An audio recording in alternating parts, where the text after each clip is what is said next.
Hey, Barrett. Yeah. Hey, we're doing the. Yeah. What you got there, buddy? Voting has started for the Best of Columbia 2024, and I wanted to make sure this was clean. Yeah, subtle as a chainsaw. Yeah, right. There are. I have put up the links to the Best of Columbia voting so that everybody can go and do that. Zach, thanks for playing along. Everyone should go vote. So I want to introduce. This is going to be the cold open this week. I want to introduce Bill Frye, who is, if you've listened to any of the conversations that we had with people at the Soda City Comic Con, Bill and his family visited our booth, or our table. I guess it was a table. And we got to know Bill, and we've talked a little bit, and he's volunteered, I guess, sort of to be our intern for a little while, or however long until he's like sick of it. Or if we have to go burn some Horcruxes to free from Barrett's grass, we'll do that. I'll help you. Yeah, exactly. So, Bill, tell us a little bit about yourself. Yeah, Barrett, I'm Bill Frye. I'm a broadcast journalist student at the University of South Carolina.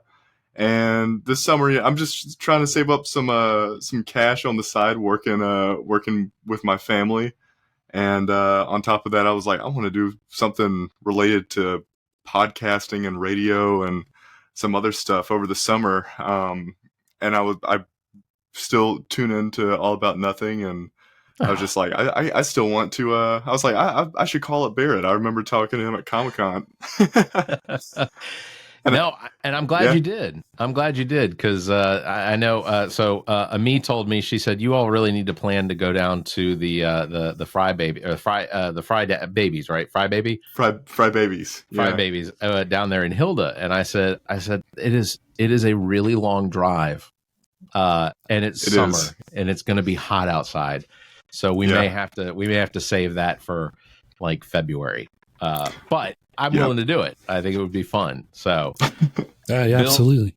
Zach and I are excited that you're going to be here, and you're going to be helping 100%. Us with, especially with some of the promotion stuff on social media and whatnot. That'll be really helpful, because I don't think Zach and I are very good at it. Yeah, nope. I can.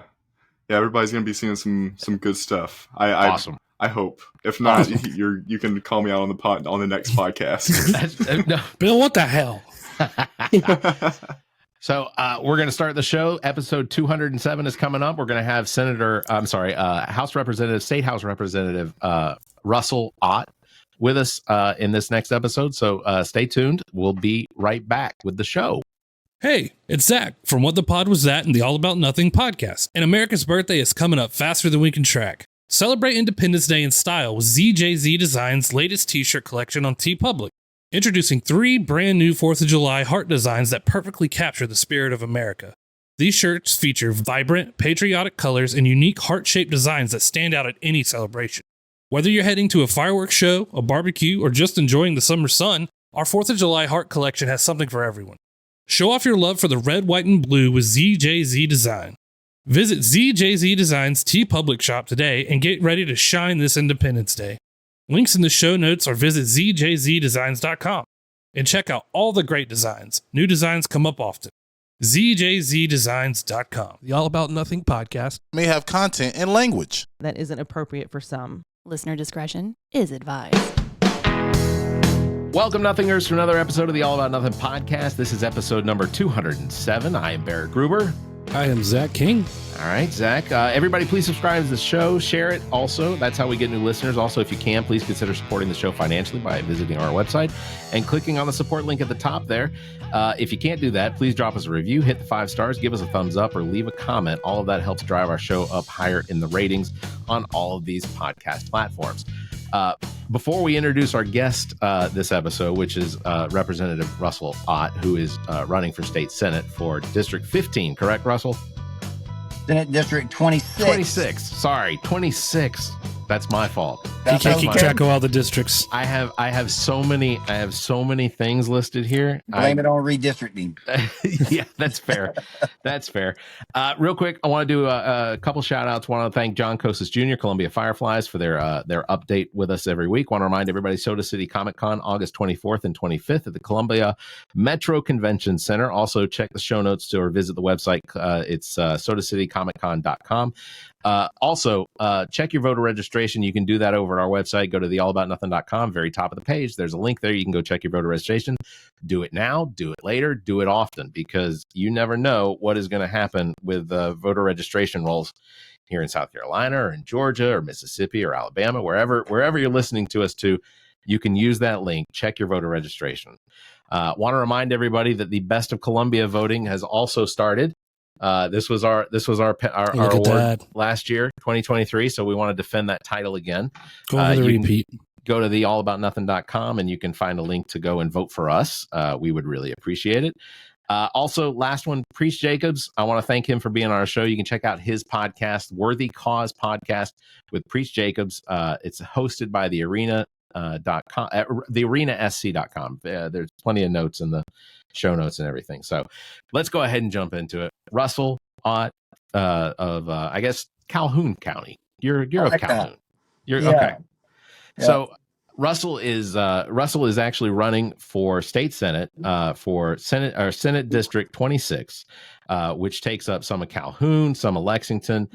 You kind of skirt up the Congaree Saluda River there, and it's a weird shaped district, if I'm being honest. It's a weirdly shaped district. It's very diverse. I tell people, imagine the I-26 corridor, Barrett. It runs from St. Matthews in Calhoun County all the way up to Harbison Boulevard. Oh, wow. It goes into downtown Columbia. So literally, I'm sitting in the Earlwood Community Center parking lot right now. Okay. They're playing softball behind me. I've kind of cliche, but I've said it's cornfields to high rises. Yeah, and everything in between. So, Great. it's very different, man. It's a very diverse district. Yeah. So it's pretty wild. And it all came about because of redistricting. Yeah. I've lost many a disc golf frisbee in that Earlwood Park. Yeah, man, it's a cool place. And so we were actually here tonight listening to a community meeting about bike lanes, buffered bike lanes for River Drive. So huge turnout. This area is really exploding. A lot of young professionals moving into the area. So it's a pretty cool place. Yeah, that's one of the places that once my kids are graduated and if I don't move overseas, that it's still possible. But don't give up on us yet. No. He wants to be a hermit on a fjord in Norway. I do. I want to be the mayor of some small town in Norway. That's ultimately what I want. Oddly appealing, I have to say. and this is how I defend it. I fully believe that come 50 years from now, Norway and Sweden are going to be some of the only countries on the planet that still have 4 seasons. Yeah. I have to believe it. But yeah, no, the River Drive. So the potential of expanding River Drive to include some bike lanes in there. And so that's the cool thing about it, not having to expand it, right? Oh. So it's already wide enough so that they're going to use the existing right of way. They're going to narrow the lanes for the cars and then have a buffered area and then have a bike path only on both sides. So that's cool. Yeah, it really is. But obviously, just like anything, right? Not everybody is 100% on the same page. There's folks with concerns and there's a lot of folks advocating for it. So I think the city of Columbia did a great thing by having a public hearing tonight so that they could get some questions answered. Yeah, that's great. So sure. Russell, tell us a little bit about yourself. Yeah, just a normal guy. Born and raised in Calhoun County for sure. Out in the rural part of South Carolina. Family has been in farming my entire life. My dad and mom met at Clemson. Okay. My mom is from Greer, South Carolina, the upstate. Yeah. So I've got some roots from upstate South Carolina. My dad is obviously from Calhoun County. After they graduated, they got married. They both started teaching public schools. They were both public school teachers. You know, we got multi generations in agriculture, and so after about 2 or 3 years, my dad decided he wanted to give it a shot full time. I guess that's about the time that I came along. And so my dad and my uncle, who is 10 years younger than my father, they started farming together. And so I guess that would have been around 45, 46 years ago. Wow. And so, yeah, agriculture, farming has been a huge part of my life. So anyway, you know, grew up between, I tell everybody I'm kind of, you know, I claim Calhoun County. That's where I'm from, but I'm 12 minutes from Swansea, which is in Lexington County. Yeah. I'm 12 minutes from North and Orangeburg, which is in Orangeburg County, and 12 minutes from St. Matthews in Calhoun County. And my mom continued to teach public school. So Okay. she taught in Calhoun, then she went over to Orangeburg, and then she ended up at Swansea. So we followed her. So I went to public schools in Calhoun County. Then when she was at Orangeburg Wilkinson in Orangeburg, I went to middle school in Orangeburg. And then when she transferred to Swansea, I ended up going 4 years of high school at Swansea High School. Um, it was really it was a big part of my life because I met so many different people. I didn't love it when I was going through it at the time, but looking back on it, it was just really beneficial because I met a lot of different people from the immediate vicinity that I would have probably never met had I not gone to so many different schools. Yeah. Um, I get that. yeah. What Had about your higher education experience? Quote So unquote. yeah, like I said, grew up in a Clemson family. Mom and dad met there. So, I think I got brainwashed for sure. So, I was going to ask you, is it hard? Because we see you went to Clemson in 2000 and then went to USC as well. So yeah, is it a house divided around your way? one was by choice, one was by necessity, is what I tell people. So I chose to go to Clemson. Had a really, really good time. Had a great time 4 years at Clemson, probably more of a good time than I should have. Uh, Graduated, came back home, and started farming with my dad and my uncle. And I look at it this way: if you went through college and you don't have any records that need to be expunged, I think you survived just fine. we'll keep moving. Yeah. No, no. It was a great experience. It really was. I didn't do the fraternity thing. Just had a lot of kids from the area that I grew up in that were at Clemson. So kind of had some friends already there. So it was a wonderful experience, and I love Clemson. Came home, started farming with my family, and realized very quickly that I was going to need to make some adjustments in my life. The farming is a hard business, man. And, it's getting harder and harder each and every year. It's hard to sustain multiple incomes, on the farm. So, it was a weird time in my life or in everyone's life. So I graduated in 2000 and December of 2000, and then 9/11 hit. Yeah. Right after that. So I was on the farm. I remember to this day where I was. And, I was like a lot of people my age getting ready to sign up and go. I knew that it was either go back to school or join the military. Yeah. I be 100% honest. My mom really, really did not want me to join up. And so, she said, why don't you give grad school a shot? And so along came a really awesome opportunity with the Lower Savannah Council of Governments.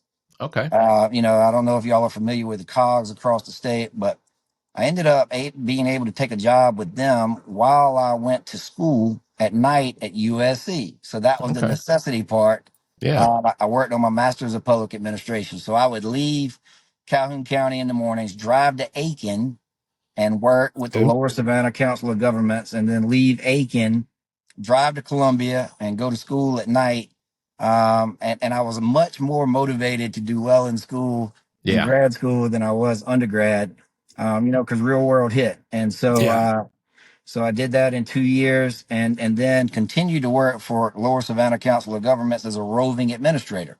Okay. So it's funny we're having this conversation today because this morning I did a radio show here in Columbia called The Rep. Chris Wooten hosts it, and I fill in for him time to time.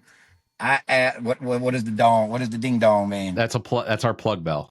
Plug bell. Threw in a plug. Chris Wooten. Yeah. Whenever we get a selfless plug, Yeah. we try and ring the plug bell. Okay. So today I invited Tim Miles onto the show with me. Tim Miles is fantastic. He's a He great is, guy. man. He's a down to earth dude, man. And as y'all know, he's the mayor over in West Columbia. Yeah. Yep. And so, that's what I was talking about. Just, how I believe in local government. I'm a big advocate for home rule. And I think that was derived because of my time working as a small town, town administrator.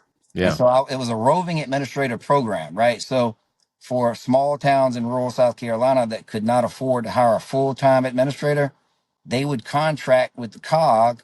And then there was like 3 or 4 of us that would go and spend a day in Ellery and then 2 days in North. So we would split up our time going in, working with the mayors, working with the councils, working with the police departments, just trying to help any way we could.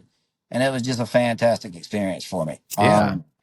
Just got a broad base of local government, working with people, trying to solve problems, understanding what the community needs are. So I look back very fondly on that time. And yeah, then, unbelievable opportunity came about with the South Carolina Farm Bureau. Yeah. The state's #1 agricultural advocacy group.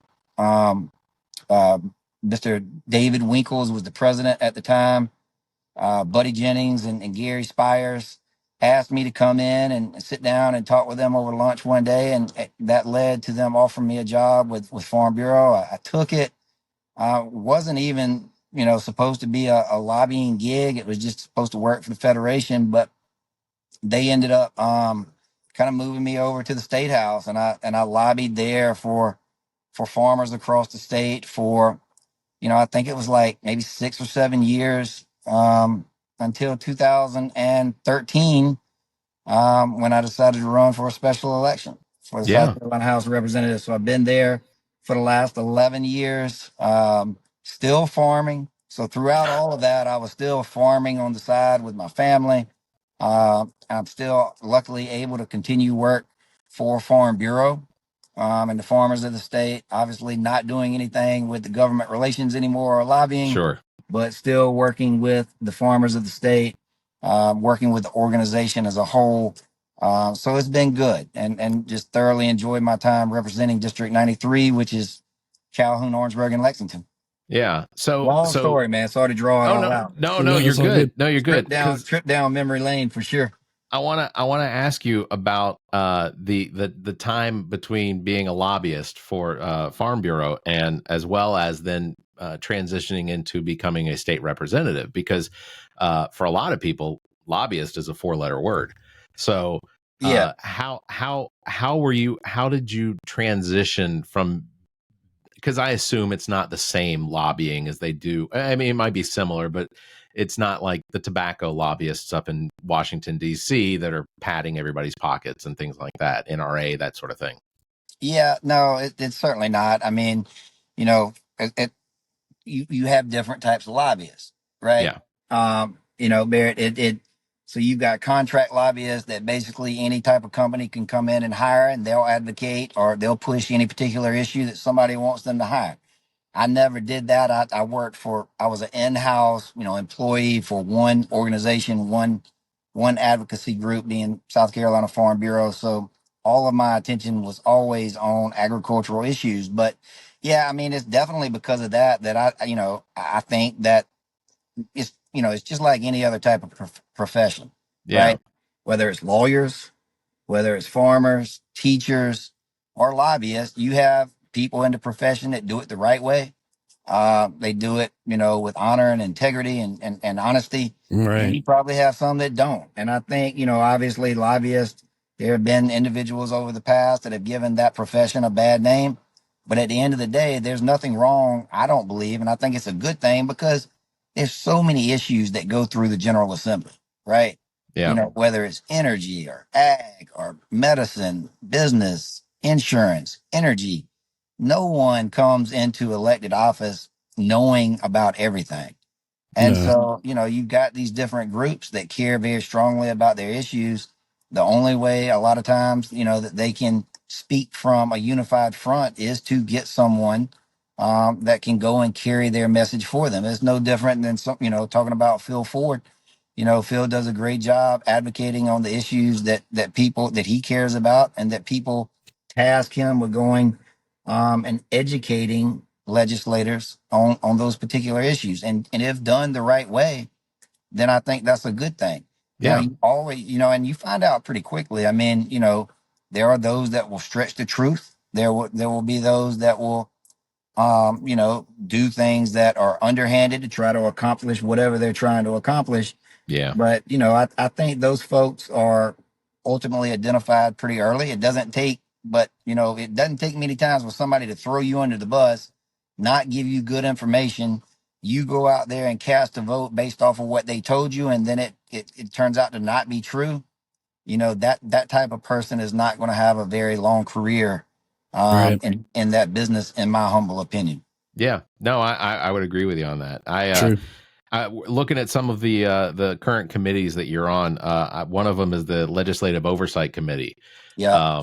Has anything with that $1.5 billion hit y'all's desks yet? 1.8. At 1.8 billion. Yeah, Sorry, 1.8 billion. 1.8 billion. So it has not. I am very proud. It's amazing. It's tedious work being on oversight. A lot of people shy away from it because it's so many meetings. We Yeah. take it agency by agency. We split it up into subcommittees, and we literally go with a fine tooth comb through each agency, trying to find inefficiencies. Oh, And yeah. so it's really a great model. We didn't have the oversight committee when I first started. Certainly, Weston Newton, I want to give him kudos for thinking. He went and he saw other states that were doing this, and he brought it to the House of Representatives, and it's now a standing committee that we really do great work. At the end of the day, we come up with proposals. Some of those proposals get adopted through the General Assembly, some of them don't. But what you're asking about, that 1.8 billion, that is not an oversight. The Senate has certainly taken that up. Yeah. I mean, we've all read those articles, and we've watched the video from the treasurer. Oh yeah. Yeah. I don't even know what you want to call that, to be honest with you. I don't know if you go back and you listen to our previous episode where we were talking about, I was interviewing Sarah Work, who ran for treasurer in 2022. And I did a whole deep dive on who Curtis Loftus is. I didn't know what his middle name was. It just had M on his Wikipedia page. So devastatingly, I gave him girl names almost the entire episode for the letter M. Well, we found out it was Melvin, right? Yeah, Melvin. Yeah. So, and that's the reaction everyone has. No offense to any Melvins out there. No. I know at least two good Melvins. There you go. I know a couple myself. That's right. I don't know any Melvins. What? But you see people on the street, you're like, that's a Melvin, right? Well, there's a Melvin Park. That's what I know where Melvin Park is. We're not gonna alienate any of Representative Melvin votes. But let me ask. Shame, right, Barry? I mean, I did. No, listen. No, I'm going back to the serious stuff. I mean, what a travesty! Absolutely, $1.8 billion. Yeah, that has been sitting in an account for who knows how long. Oh, we don't know who it belongs to. We don't know what it was supposed to be spent on. And now, of course, instead of everyone coming, this is the beauty of the General Assembly, right? So now we have a crisis that everyone is trying to use for their own political good. Yeah. Right. So you've got folks out there just, jumping off the deep end saying, well, let's send it back to the taxpayers. Sounds great. It's not the responsible thing to do until we figure out exactly what it was intended to be used for. Right. Is it tied to federal dollars that we could end up losing if we send it back or don't use it for what it was intended to be used for? But hey, let's not stop someone from making political hay off of a situation that should have never occurred, nor has it stopped the finger pointing back and forth from the treasurer's office to the comptroller's office back to the General Assembly.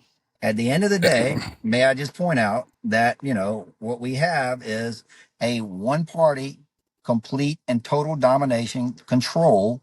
And this is what I think unfortunately ends up happening when, when that is the case.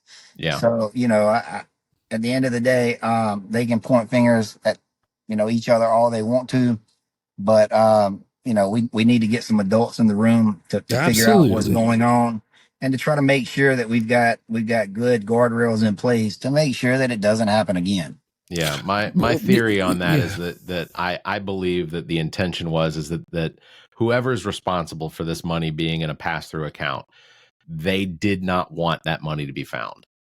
Couldn't agree more. I suspect that there's something criminal involved in this, and I really hope that through investigations they get to the bottom of it. Yeah, I don't think it's pure negligence. I think there's something out there that points to dirty deeds. And this feels intentional. It feels intentional. Way too much. It's too much money, and it's too much involvement that I would say on pushing types of investments. If you just look back, I mean, there's been a lot of talk and a lot of rhetoric coming from that office over. Oh yeah. There was legislation that was being pushed that said, we're not going to have any type of investments in any companies that do X, Y, or Z. At the time, it was DEI, right? God forbid that we invest money in a company that has decided, to implement these types of programs. I didn't think that the treasurer's office or our investments on our retirement accounts were supposed to be making political statements. I thought that we were supposed to be trying to get the best return that we possibly could for the retirees of our state to make sure that we're performing. So, again, it's just more of those games. And guys, this would have probably never come to light, right? Had it not been for the previous year's debacle with the comptroller's office, where they had a it was recording data. It was basically on paper, but if not for that coming to light, which ultimately cost someone their job, by the way, I don't know that we would have ever gone through this situation and found this amount of money. Either. Yeah. So, no, Russell, what do you think the best outcome could be from this? What do you want to see? Yeah, well, I mean, first and foremost, I want to make sure, unfortunately, we're going to have to spend more money to do a good, tight forensic audit to find out exactly where these appropriated dollars were supposed to go. At the end of the day, I hope that we can get all of that tight and squared away, and then we can have a legitimate debate on deciding whether or not that money should go to those agencies, or if they can be redirected somewhere else, or perhaps maybe even, go back to the taxpayers. I'm not saying that that's out of the question, but, or even public education. Look, yeah, absolutely. Right. But at the end of the day, I think that we've got to reinstill some level of trust back to the people of the state of South Carolina. Absolutely. That is what I think is most critical and crucial at this point, because I think that we all look pretty silly, even though there's a lot of us in the Democratic Party, unfortunately, that never even get to have those types of discussions, pushed out of understanding a lot of what is going on there. But, I think that, the citizens of the state of South Carolina need to know that these state agencies that are tasked with these jobs are doing the job. Yeah. Absolutely. Yeah, absolutely. Let me ask you, Russell, what was it that made you decide that you were going to jump over to running for Senate? Yeah, wow. That was a crazy couple of weeks. Oh, okay. Yeah. I mean, it really was. I mean, it's not something that I saw coming. Obviously what was the ultimate factor was Senator Nikki Setzler announcing his retirement. Yeah. That is what, set all of this ultimately into motion. I have the utmost respect for Senator Setzler and the job that he's been doing for 47 years. Yeah. So yesterday I went over to the Casey West Columbia Chamber breakfast where they honored him, and they had a bunch of pictures of Columbia and South Carolina from when he first went into office. 48 years ago. So, like I said, man, I wasn't even born. Yeah. I'm 46 years old. So he was elected to the state Senate before I was even born. So, you know, just the things that he's been involved with, the change that he's seen, you know, the growth of this particular region in South Carolina, tip my hat to the guy. Yeah. And so, you know, I've always looked up to him, always, you know, viewed him as a mentor. And so when, you know, he decided that or announced that he was retiring, you know, I mean, obviously, I think it's natural for you then to assess where you are. My opponent had already announced that he was getting into the race. And honestly, I had legitimate concerns about him and his dedication to the diversity of this district. You know, I had grave concerns about the way he's chosen to spend his time over the course of the last 2 years and not necessarily focus on his senatorial responsibilities. He's chosen Yeah. to be somewhere else. And, you know, I didn't necessarily feel like that the attention to lower Lexington County, Swansea area, half of Calhoun County, even Casey, West Columbia, where there is a strong working class, um, you know, just very diverse. I had large concerns that they would go largely unrepresented. Um, you know, if that person if Dick ended up becoming the senator. So Yeah. I said, you know what, I'm going to give it a shot. And so, you know, talked with a lot of folks, and tried to be very thoughtful about, you know, the decision that I was making, but I really felt like it was the right decision. I represent currently a large portion of the Senate district. Um, Definitely had to assess whether or not I'd be able to raise the money Yeah. to make a legitimate run at this thing. But yeah, and I also believe, you know, Barrett, I saw it as an opportunity to do what I was talking about with y'all earlier, which is to kind of, you know, just reinvigorate the Democratic Party in this Yeah. state. I mean, at the end of the day, we've kind of been going backwards for a while. Yeah. I think that we definitely have to do some things differently. We have to attract other folks into the party. We have to get back to offering this party to folks as a big tent where it's okay to disagree. It's okay to bring different ideas to the table, that you'll be welcome here. We might not agree on everything, but you will have a place that you can come and you'll be listened to. And Yeah. I think that's what people are really thirsty for. They are hungry for that. I think that we have not done a good job of talking to our younger generation and kind of explaining them why it's so important. Their future depends on a lot of the decisions that are being made at the state house. And so I would like to be a part of, you know, showing people that we can do things that people don't necessarily think right out of the gate you can do. And so I felt like that it was certainly worth the effort. Yeah. And it has been very rewarding ever since we made that decision and we decided to hit go.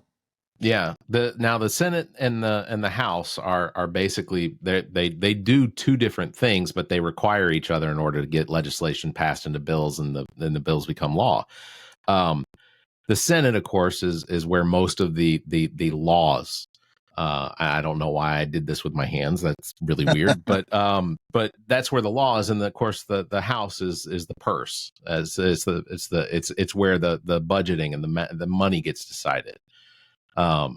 So it's obviously going to be a little bit different to go from the House to the Senate. Yeah, I don't think it's any different. I mean, you know, a law is not going to get passed without the House passing it. Right.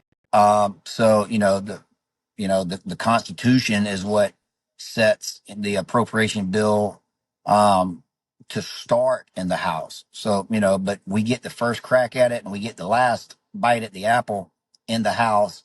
But it still has to go through the Senate. And so, yeah, legislation starts in the House, bills get passed that originate in the House, just like they do, just like ones do when they originate in the Senate. Now, the Senate rules are different, which allows them to be more of what they like to refer to themselves as, you know, a body that takes their time, and you know they don't move with any great speed.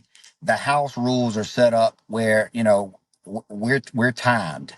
So, you know, an issue typically is gonna have a decision in the House much quicker one way or the other than in the Senate. The Senate has rules where individual senators can block legislation or put their name on it, which requires a large threshold of votes to allow that debate to continue. But at the end of the day, it's two bodies that are completely dependent upon the other.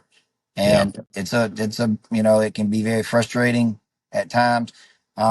But it's a beautiful, what's the old saying? It's the worst form of government that's out there, except for everything that's second best, right? Yeah, exactly. There's nothing that we would want to trade it for, even though it can be infuriating at times, for sure. Yeah, that's absolutely true. One of the questions that I wanted to ask was also school, I guess district school charters or choice. I'm sorry. Where do you stand as far as school choice in districts? Adamantly opposed. Let me make sure that I clarify. Okay, I mean, I'm adamantly opposed to school vouchers.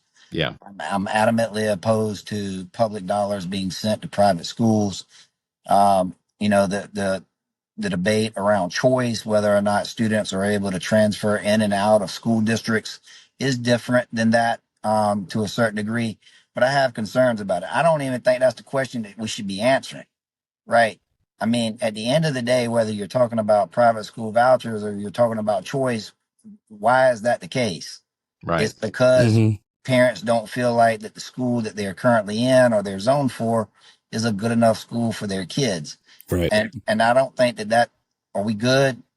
I've got it saying reconnecting. Everybody. Oh no, You're still good. You're still good. Yeah, Okay. that was going to be my point, was the fact that it doesn't, if parents feel like their school that their child is going to is failing their child, that is an issue of what resources is the school being provided, or what resources have been taken away from that school to create the situation where the parents now think that that's the issue. And that's what very well said, Barrett. I mean, instead of us focusing on making sure that every school and every school district in the state is equipped to provide a great education to kids, we're kind of the smoke and mirrors. Well, we're going to give parents a choice to go somewhere else.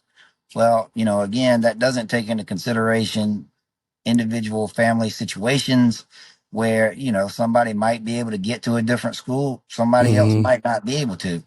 And so we lose sight of the fact that we are always going to have public schools in every single county, in every single district across the state, because we have to have them, because not everyone will be able to move to a different school.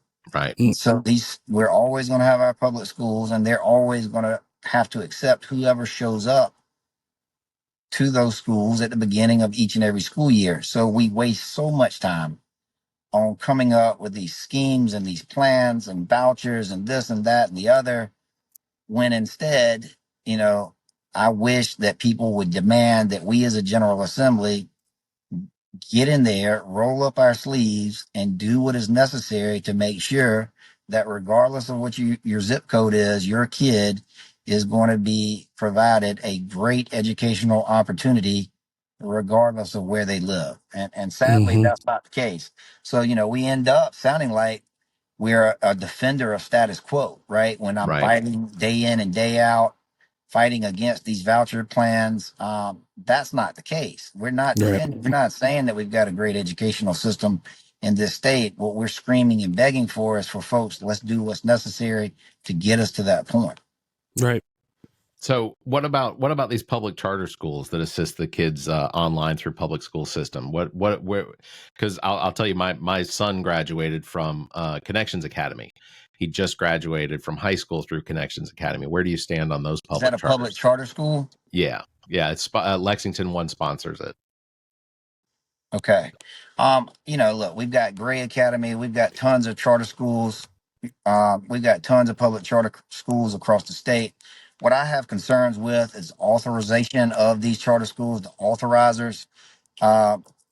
We've got a public charter school district, then we've got a university or two that these schools can go and get authorized through.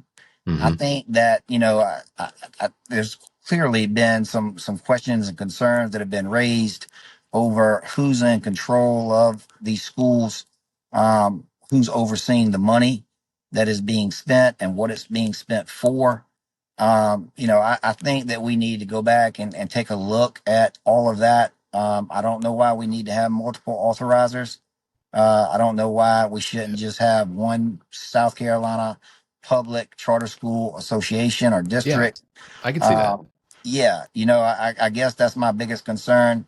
There's been questions and concerns that arose over the South Carolina High School League. I was very involved with that. You had a lot of these charter schools that were playing in divisions that were small divisions, Class A, 2A, but they were able to bring in students from all across the state. Yeah. So then you had allegations of recruiting.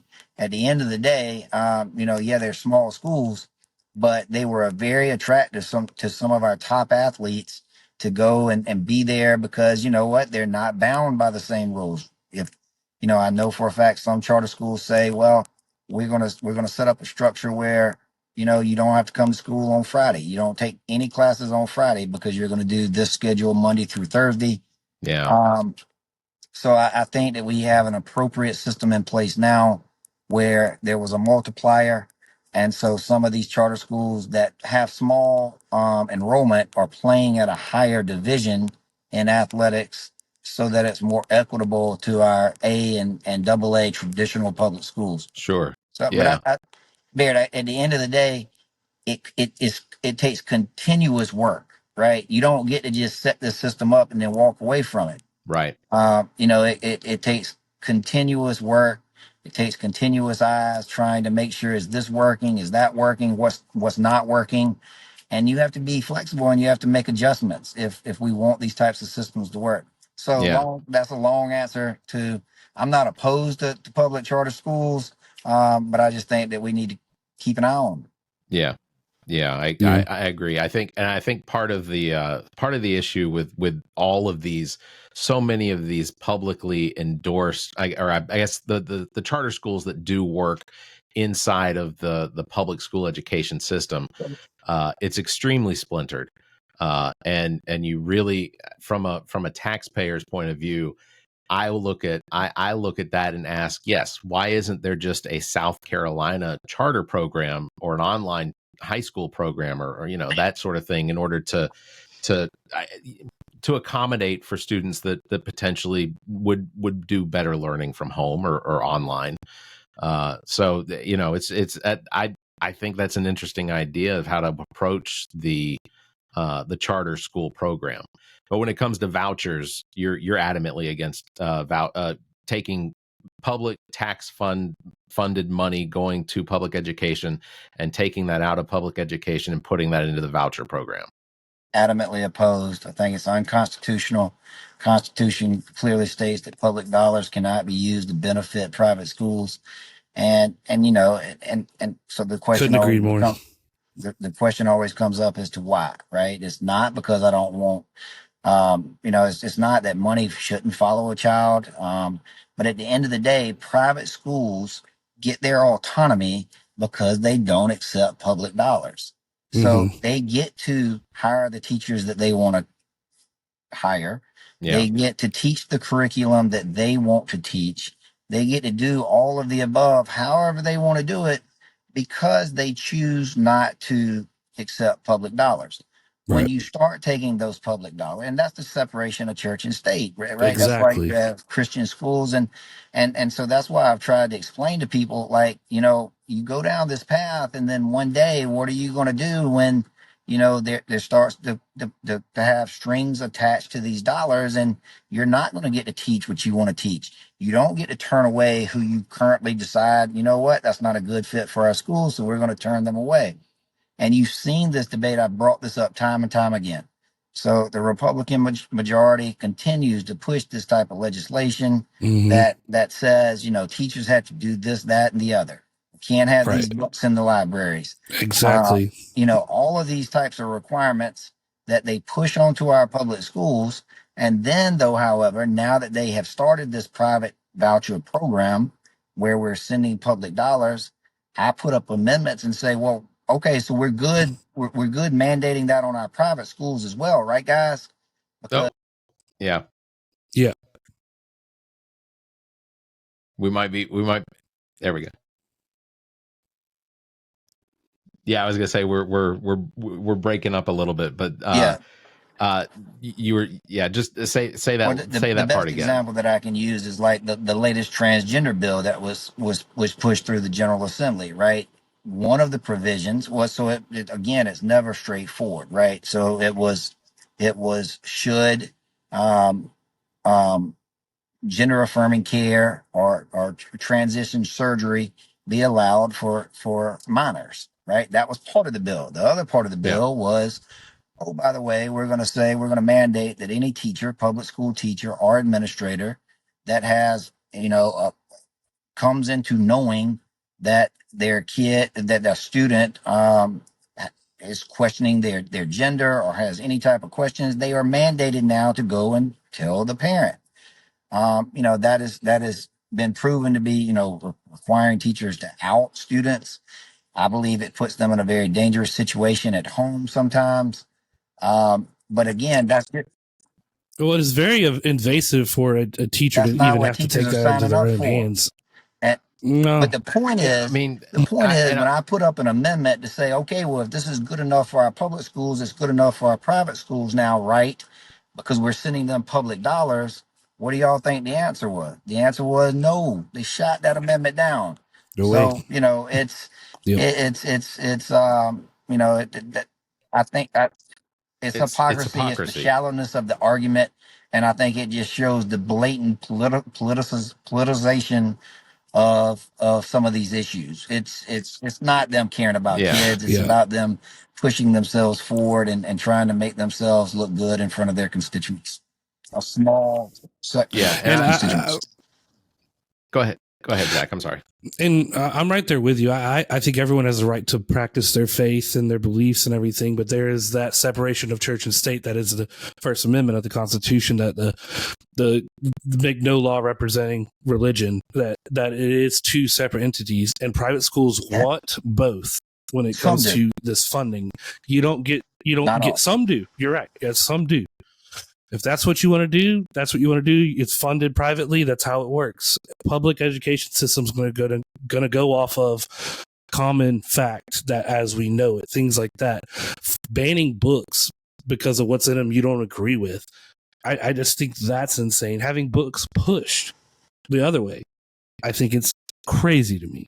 Yeah, and I think and Matt Villardo would be upset if I didn't at least acknowledge something in this whole voucher debate, is that if you have a Republican that is running in your district against a Democrat who claims that they are not in support of the voucher program, you need to understand it doesn't matter what any of these Republican candidates tell you. If they're going in as a junior candidate or a junior representative, the likelihood is that the Republican Party is going to tell them to get in line, and the Republican Party is fully in favor of vouchers. So if a candidate says that they're not, the likelihood is that it doesn't matter what their opinion is. They're going to be told what their opinion is if they make it in the and House. just to comment, Zach, you're exactly right. But I just want to point out that a lot of times it's to protect the church. That separation of church and state is to protect the church, right? So that you don't have government influence coming in and dictating to them. And that Absolutely. gets lost a lot of times, I think. But that's why it's there. But Barrett, you're exactly right. Listen, guys, I'm a firm believer that at the end of the day, this is all about money. Okay, this is Oh, yeah. about out of state Oh, yeah. interests that are coming in. They're pushing this kind of stuff. They're going to come in. They're going to have a system created where they bring millions and millions of dollars. They're going to have these pop up schools. They're going to take millions of dollars from our state economy, from the taxpayers of this state. They're going to grab it. Next thing you know, they're going to be gone. They're going to be leaving parents and students in the lurch, trying to figure out, well, now where do I go? And that's just not me speculating. All you have to do is look across the country to other states who have already implemented these types of schemes and see the results. There is no increase in educational outcome. And what you are seeing is a lot of these fly by night organizations coming in, setting up these schools, ripping off the state, taking up millions of dollars, and then they're gone. It's just Yep. like those solar panel guys that keep coming through my I'm neighborhood. staying away from that one. 'Cause I ain't touching ultimately- that one. Okay. Well, look, I know you don't have much more time with us, but I did want to ask one question, and I think I'm going to let Zac ask one too. But one of the things that's come up, of course, with South Carolina is this idea of a total abortion ban, and while you have made it clear you are not in favor of a total abortion ban, you did vote in favor of the heartbeat bill both in 2019 and 2023. No. What? Got that Oh, wrong. did I get that wrong? Yeah. I'm sorry. I did not vote I'm for sorry. the heartbeat bill of 2023. That is what Did I not. adamantly opposed. I spoke against it and voted against it. So, but yeah, so Gotcha. some of those mailers might have made their way in, but let's make that very clear. And that has been the frustrating part of this campaign. Obviously a single issue. Yes, that misinformation, but yeah, but yes, I'm not trying to distort the record. In 2019, I voted for that version of the bill. I worked very hard to try to make a bill better. I offered a lot of amendments, and we were able to adopt some of those amendments that at the particular time, allowed for a lot of exceptions for the health of the woman, which I was very big on all the way through pregnancy. Yeah. Right. If you notice now, the bill that came back that I voted against, it's only for the life of the mother. So, and Right. the 2019 bill had already been ruled to be unconstitutional. And then the very next year they came back and showed their true colors, kind of like they're doing with this whole voucher bill, right? They passed a version of it last year and have immediately come back in the House this year to blow the doors and make it something completely different. But that's what they did. And so that was an easy vote to advocate against and vote against this last version. But I got in there and I tried to make that bill a lot better in 2019. And I do believe it ended up being better. But I think that, clearly now, I don't think it works. I think that it's been shown that there's a lot of women in South Carolina that 6 weeks, they don't know that they're pregnant. I have a lot of concerns about where they're going with trying to criminalize doctors. I will never support any type of total abortion ban because that is dangerous to women. But I do say this. I mean, this issue is always weaponized by a lot of different people for their own political gain. I do firmly believe that if we're ever going to be able to move past this issue and get to other issues that are important and impact people's lives on a daily basis, then it's going to require compromise from both sides. And I think that you'll end up with legislation and a plan that no one really loves. If you're 100% pro-choice, then any type of curtailment of abortions after a certain date is not what you're going to be for. And if you're 100% pro-life, well, then guess what? Allowing abortions up to a certain point is not going to be what you like either. But what that ends up with is us continuing to be further divided over this issue.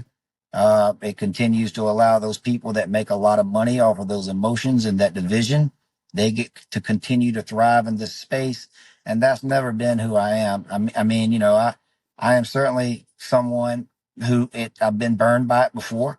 And this is one of those where I've tried to get in there and do the very best that I can on a piece of legislation, and make it as good as I possibly can for everyone. But I think that's what it's going to take if we're ever going to be able to move past it. And I've said that, and that's what I believe. I don't know that we ever get there, but I certainly hope that we do one day as a state. Yeah. Well, that's those compromises that where no side's going to be truly happy, but you have to find a median ground. I completely agree with you on that. And I appreciate you clearing that up because let me throw this in there, okay? 3 guys sitting around talking about it's probably not the best solution either. Okay, so none of us are going to totally be able agree. to put Totally agree. We make that distinction I a lot. just want to make sure that everybody understands. At the end of the day, on this issue, it probably needs to go back to the voters. And because it's so divisive, I'm not a big proponent of putting things on ballots, because that's what I do believe we have this system of electing folks for. But on this issue, if it means that we got to send it to a referendum so the voters of South Carolina can decide, then I'm okay with that, and I've supported those initiatives to try to put it on the ballot in the past.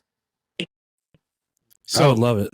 I would love it. And that brings up another topic, because we've discussed referendums before, and South Carolina doesn't have a very I guess strong history of us as citizens being able to make a decision on something like abortion or marijuana.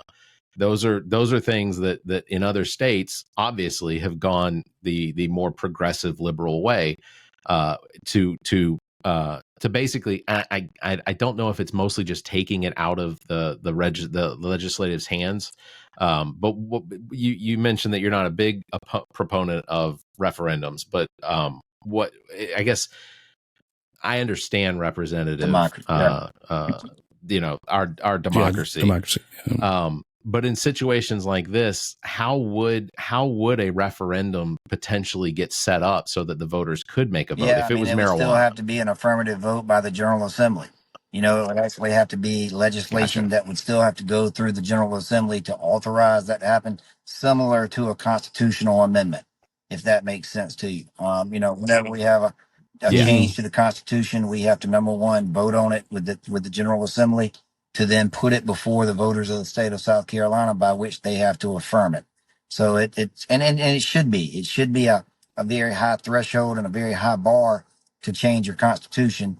But at the end of the day, I could certainly get behind legislation that would allow for a more streamlined process on these types of individual basis, on issues that everyone say, look, we have tried and we have tried and we have tried, and we aren't able to make a decision that seems to allow the state of South Carolina and our folks to move forward.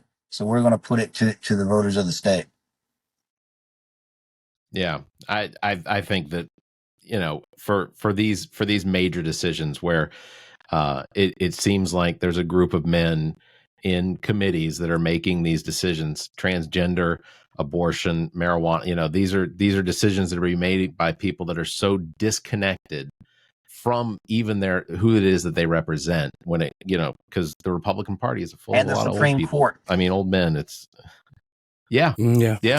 I saw that the woman that was up for potentially being on the Supreme Court, did she that drop down? Judge Newman. Yeah, Judge Newman withdrew yesterday.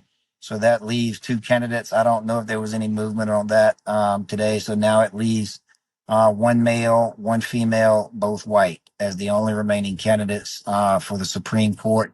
So either way, whatever happens, we are going to have an all-white Supreme Court in the state of South Carolina. And I don't think that reflects the diversity of the state. And I think that's a shame.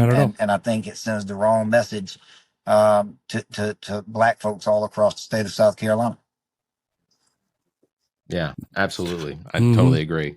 And I guess one last question before you go. So, correct me if I'm wrong, you support the legalization of marijuana. For sure. Medical absolutely. use for sure. Would you be open to legalizing recreational marijuana? Open to it. I mean, again, that's one of those things. I don't want to back myself into a corner, but I think the bills matter, and the way the bills are drafted matter. I've talked to a lot of folks. I mean, to me, medical it's almost inhumane that we are not allowing for it, and that we continue to seemingly push these synthetic painkillers. These opioids that people get addicted to. That's just wrong. So I certainly look forward to seeing us hopefully next year, get medical across the table. But yeah, I mean, at the end of the day, I kind of look at it like, we're leaving so much on the table with like, online sports betting. I pushed legislation to allow for betting on horse races across the state online. I just think that, we can have the discussion. We want to make sure that it fits South Carolina and our values and who we are. but we cannot continue to just keep our heads stuck in the sand on some of these issues that people are saying make sense for our state. Well, even so, coming from an agricultural background, farming, I think that if you even did medical marijuana, just letting farmers get to that point where that is a viable crop, a viable product that you could grow here and help the economy. Yeah, on top of all. We see it in states across the country that have benefited from the money that's that's taxed, but as well they have found a way to do it administratively, to have proper licensing and controls and things like that. It's we could mimic off of states like Oregon or Washington or California or Colorado. Like there, we already have some of what we need in place to figure out how to do it to benefit South Carolina. And there isn't that much tobacco grown in South Carolina anymore. Most of it's all over in Asia. Mm-hmm. So to have medical marijuana being grown here in South Carolina that would benefit, because it grows like weeds. Well, yeah, there's no doubt about it. I mean, it is. And but we've got to be careful about that. I mean, hemp's a prime example. I was on the forefront of that. There's a lot of people that got left holding the bag with hemp, because we can grow anything in this state. I'll put our farmers up against anyone. Oh, yeah. We've got to make sure that there's markets, and we didn't do a good job, and we didn't have that legislation tight enough. And so there were a lot of hardworking farmers that put a lot of money into a lot of crops, and then they didn't have anywhere to sell their crop that they harvested. And then, oh, by the way, we had, in my opinion, some erroneous decisions being made by law enforcement that went out there and destroyed some of the crops. So I think that was unfortunate. But, guys, I'm a big proponent of trying to reduce taxes, right? I think the way you reduce taxes is you come up with alternative streams of funding. And I think that that's what we're talking about here. I mean, I'd love to get one day where, the Homestead Exemption Act in South Carolina is $25,000 for senior citizens. I'd love to get that down to almost, when you actually own your home when you make it to a certain age, versus always having that held over your head. If I don't pay my taxes, then the government's going to come take my house away from me. And so there's so many things that I think that we could do. We've got a lot of great ideas in the Democratic Party. Unfortunately, because of the numbers, a lot of those ideas don't ever see the light of day, or they get hijacked and stolen by someone else that then goes out and touts them for themselves, which is not a bad thing, because at the end of the day, it's all about doing what's right for our citizens. But, I would submit to people that a more balanced two-party system is better than what you see now, which has led to infighting between the Republican Party, the creation of the Freedom Caucus against whatever, I guess traditional GOP. And so now it's leading to a breakdown of government. And so they're fighting each other more than they're fighting Republican versus Democrat. And it's all about control. It's all about power. I don't think that's the greatest form that we can come up with. And so, where does that start? It starts with the way we draw some of these districts. And I'm a big proponent for having an independent, unbiased committee that comes in and draws districts, rather than members of the General Assembly drawing their own districts every 10 years. It's a shame the way we do it right now. Just like it is, man, y'all got me rolling, just like it is for lawyer legislators to be choosing the judges that they go and practice in front of with their courts. I mean, look, I can sit there and I can talk to my 16-year-old and my 15-year-old son and lay these scenarios out, and they're like, that doesn't make sense. Legislators shouldn't be drawing their own districts. Judges shouldn't be picking lawyer legislators shouldn't be picking the judges that they go and have cases in front of. So it's not rocket science. And that's where I think the frustration that the public ultimately has is born from, because they see this crazy stuff getting done each and every year. And and I feel that frustration. I think we can do better. And I hope one day that we get some more Democrats elected and we can do better. I think this year is going to be a little different than past years. I have a feeling that things are going to be a little different. I think that we're going to see a good turnout this year. And Barrett doesn't just say that. No, I've got numbers to back it up. Yeah, So- Barrett does not just say What's that. the over-under? I'm gonna say, if I'm being completely honest, I think the potential is if we see a conviction this week, I think that the likelihood that turnout on the Republican Party is going to be low enough that Biden will win somewhere in the 320 to 350 range as far as the Electoral College. Just based purely on what I'm seeing with exit polling and And how things does like that impact then? How does that impact local races, state races? I think South Carolina, we are going to see more Heather Bowers. I think we're going to see seats get flipped, and it would benefit and Republicans that potentially are listening to this, you would benefit from this.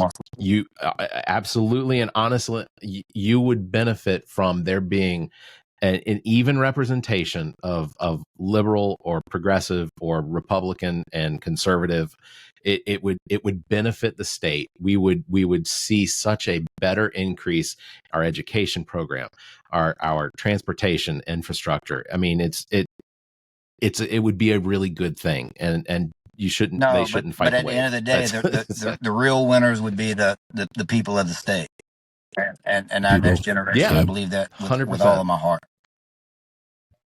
Yeah, 100%. Well, I'll tell you this, Russell. You have my support. I wish I could give you my vote. I like your ideas. I like where you stand. I think your head's on your shoulders squarely, and I appreciate you coming on. I appreciate y'all letting me. Well, just your website. What is the website people can check out? On Twitter, it's still Rep Russell Ott. Instagram, I think, is the same, Rep Russell Ott. So love everybody to give me a follow.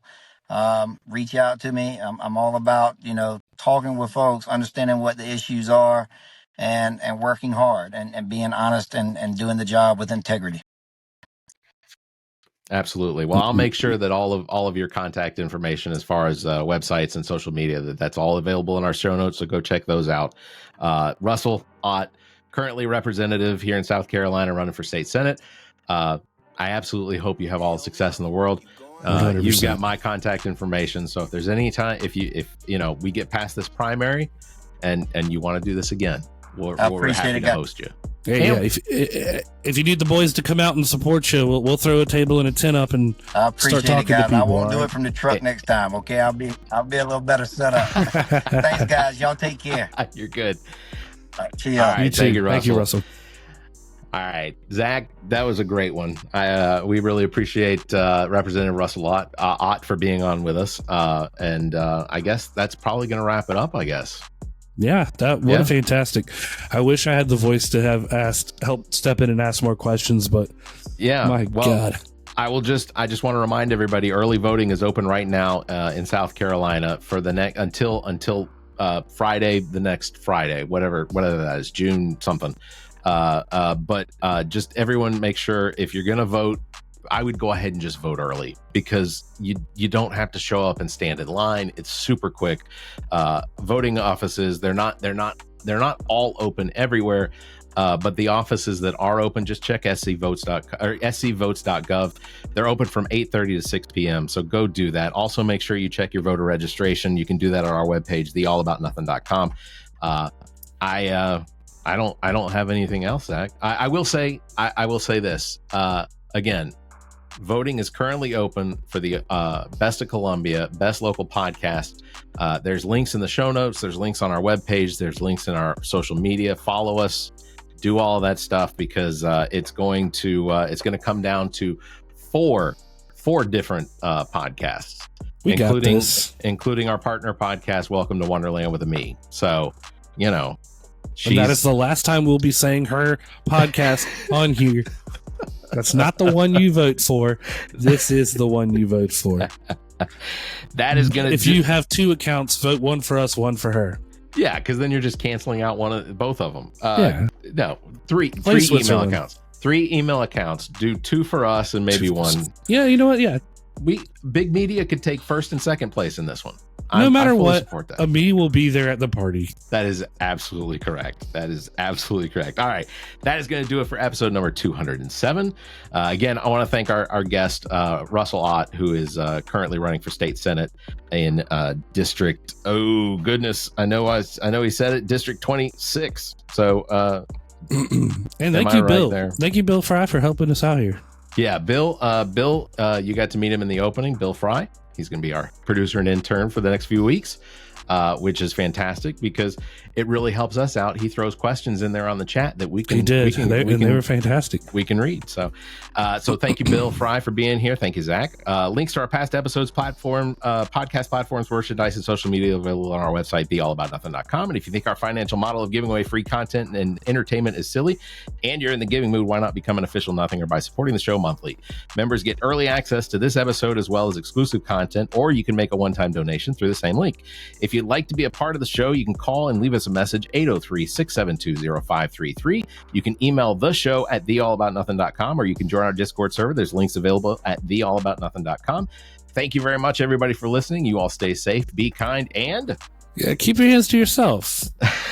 The All About Nothing podcast is produced and engineered by me, Barrett Gruber. Thanks to Cake for our intro music, Sick of You. You can follow everything Cake the band at cakemusic.com. Thanks to Muff the producer for our outro music. You can follow Muff on Instagram at Muff the producer. I am Barrett Gruber. You can follow me on Instagram and Twitter at Barrett Gruber, or visit my Linktree /Barrett Gruber. Want to support the show? Visit our webpage, theallaboutnothing.com, and become a member. There are several tiers available, including memberships that give you early access to episodes as well as exclusive content. Visit theallaboutnothing.com. To find links to our social media, merchandise, and past episodes, visit theallaboutnothing.com. If you'd like to be heard on the show, you can call and leave us a message. Dial 803-672-0533. If the time between these episodes is more than you can handle, check out our partner podcast. Zach and I host What the Pod Was That with Carrie Simmons. Visit whatthepodwasthat.com for links and details. Me takes a deep dive down the rabbit hole in episodes of Welcome to Wonderland. Available on all the podcast platforms. Visit WTWLpod.com for details. As well, you can listen to the political and social conversation between Dr. Jamela Brooks and Bill Kimmler on Black, White, and Blue in the South, available wherever you listen to podcasts. Please subscribe and share this show. If you're on YouTube, please like and hit the notification bell. Thank you for listening.